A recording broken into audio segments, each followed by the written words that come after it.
From the Daily Mail, it says female job seekers at a Women in Tech conference have reacted with fury after a number of men crashed the networking event, seemingly taking advantage of the acceptance of non-binary people. The scandal erupted at the Grace Hopper celebration of women in computing in Orlando, Florida, which is among the most lucrative job-finding conventions for young female professionals to meet major tech firms, often right out of college. This year's summit, held from September 26th to 29th, was swarmed with men also looking to land a big interview with firms including Amazon, Apple, and Google. The reason many were welcomed appeared to be the women's event allowing non-binary individuals to also attend, sparking anger among women, feeling the move was a shameless attempt to take advantage of gender diversity programs. Furious attendees took to social media to slam the men for gate crashing the women's event. However, some pointed the finger at vague benchmarks for entering the summit, as men could simply identify as non-binary. So there's a lot of outrage about this on the internet. It was all quite hilarious. Here's a report from an outlet called Catch Up News, which shows us some of the women who are not so pleased about this. Career conference for females in tech was taken over by male attendees. They were there just purely for the career fair. Social media clips filmed at the Grace Hopper, the world's largest gathering of women technologists, show men standing in line to meet with recruiters. This is a space for women in tech. This is one of those few limited resources that isn't for you, it's for us. Some of the male attendees reportedly lied about being non-binary just to get in. But it's interesting that the large majority of the people that actually ended up in the event had name tags with he, him, and have no searchable history of identifying as non-binary. Several tech workers defended the men for trying to capitalize on job opportunities not meant for them, saying that the entire concept was wrong. Let's be honest, there is no need for a conference just for women, because if it was the opposite for men, then it would be sexist. Just because you are a woman doesn't give you the right to talk to a big firm recruiter. Guys work just as hard and they don't get that chance. No searchable history of identifying as non-binary. What do you mean? What searchable history? Have you been identifying every single one of these guys, and or not guys? They don't identify as guys. Have you been identifying every single one of these they thems and then going online to search to find out exactly when they started identifying as non-binary? If you are, then you're a creep. But also, that's highly bigoted, because, first of all, if someone decided this morning that they're non-binary, that is a totally valid identity. And also, there's no rules in the non-binary rule book, last I checked, that says that if you're non-binary, you have to go by they, them pronouns. You go by he, him pronouns. You could go by any pronoun.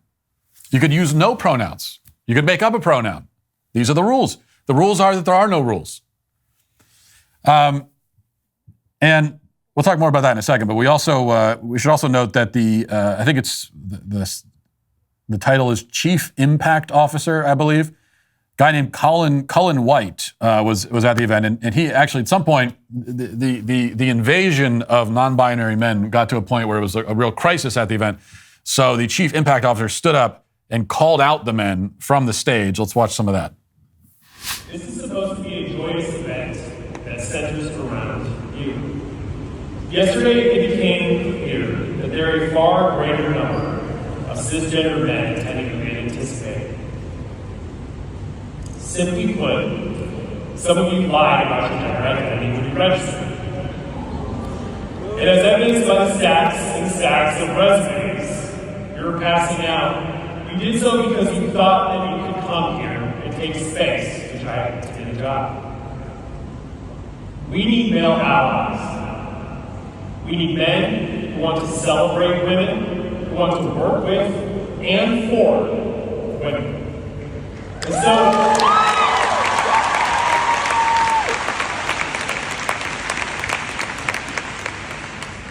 And so we welcome men in this space, but to learn and support and improve. Let's pause it. Needless to say, first of all, I am deeply inspired by what these heroic non-binary men have done, breaking down barriers, crashing through glass ceilings, and to see the bigotry that they encountered, to be called out from the stage And when I think about how deeply otherizing and marginalizing it must have been for them, it makes me furious. It makes me furious to see that. And listen, they have the left over a barrel on this one. There's really nothing you can say. You invented this non-binary idea.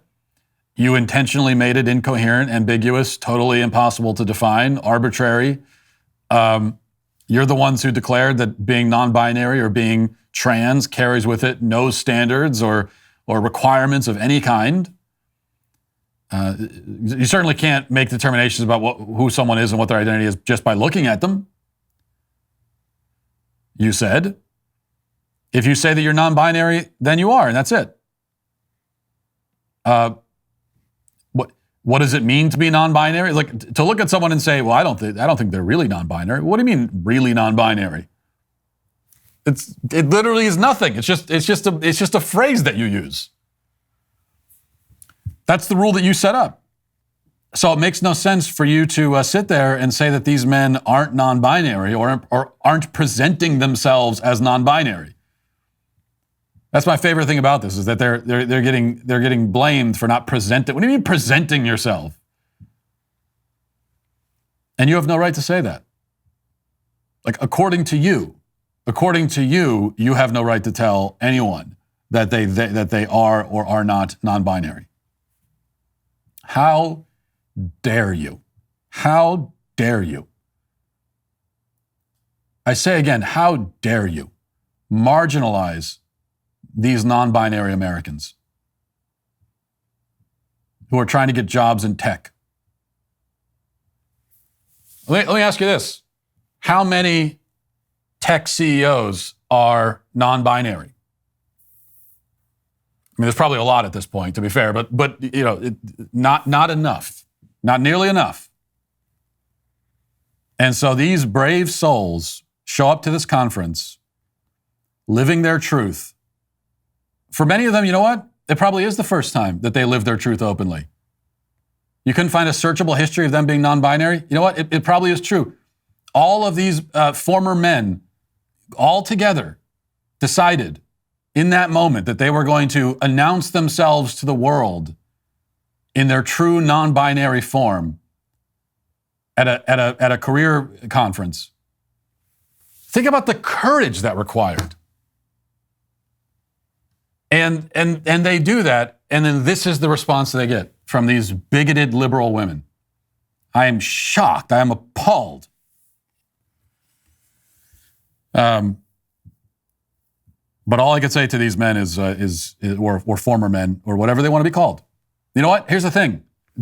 It's possible that they still identify as men, that they still go by he, him pronouns.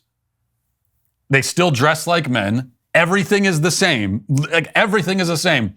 And yet they are also non-binary. That's valid. So to these men, if that's what they identify as, I can only just extend my heartfelt admiration.